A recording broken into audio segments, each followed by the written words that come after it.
Perkenalkan, nama saya Anggraini Natalia Mutahang, NIM 1914-2010-165, kelas A1 semester 5 Fakultas Keperawatan UNPI Manado. Pada saat ini saya akan membahas tentang penyakit atresia ani pada anak.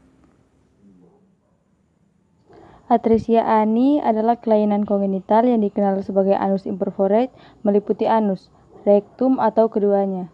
Atresia ani ini atau anus imperforate adalah tidak terjadinya perforasi membran yang memisahkan bagian endoderm, mengakibatkan pembentukan lubang anus yang tidak sempurna. Anus tampak rata atau tampak sedikit cekung ke dalam atau kadang berbentuk anus namun tidak berhubungan langsung dengan rektum. Atresia ani merupakan kelainan bawaan atau kongenital, tidak adanya lubang atau saluran.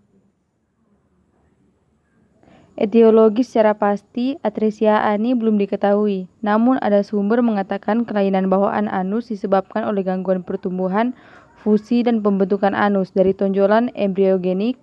Atresia ani dapat disebabkan oleh beberapa faktor antara lain: 1. Putusnya saluran pencernaan dari atas dengan daerah dubur sehingga bayi lahir tanpa lubang dubur. 2. Kegagalan pertumbuhan saat bayi dalam kandungan berusia 12 minggu atau 3 bulan.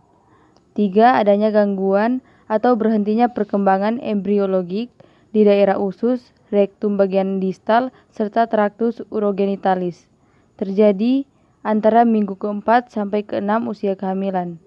4.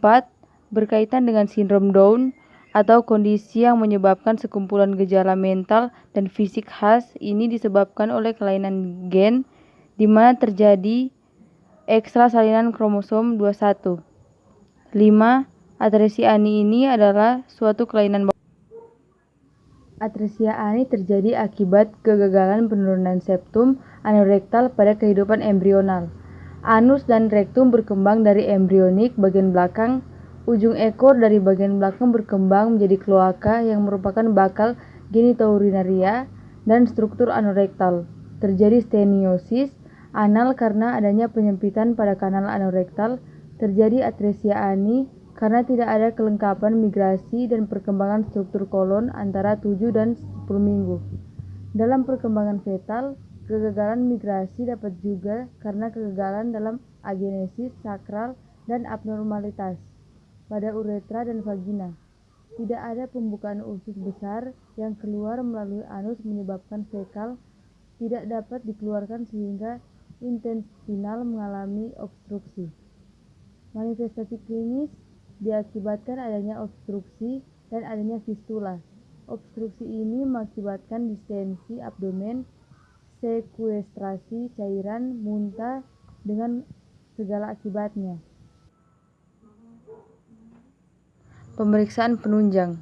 Untuk memperkuat diagnosis, sering diperlukan pemeriksaan penunjang sebagai berikut. Yang pertama, pemeriksaan rektal digital dan visual adalah pemeriksaan diagnostik yang umum dilakukan pada gangguan ini.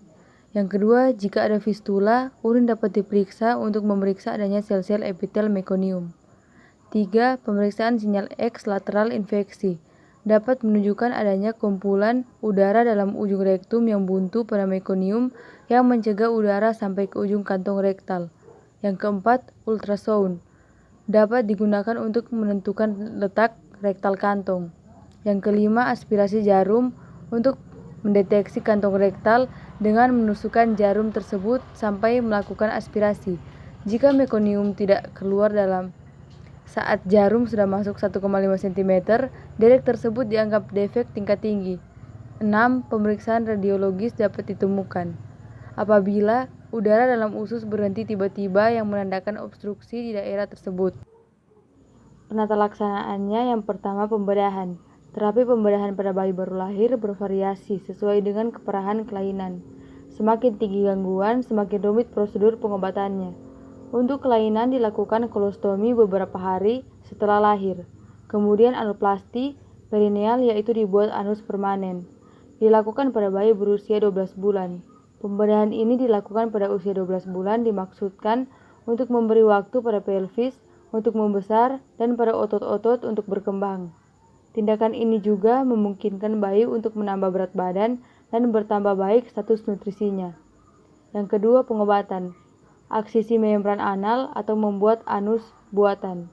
Fiktusi yaitu dengan melakukan kolostomi sementara dan setelah 3 bulan dilakukan korski sekaligus pembuatan anus permanen.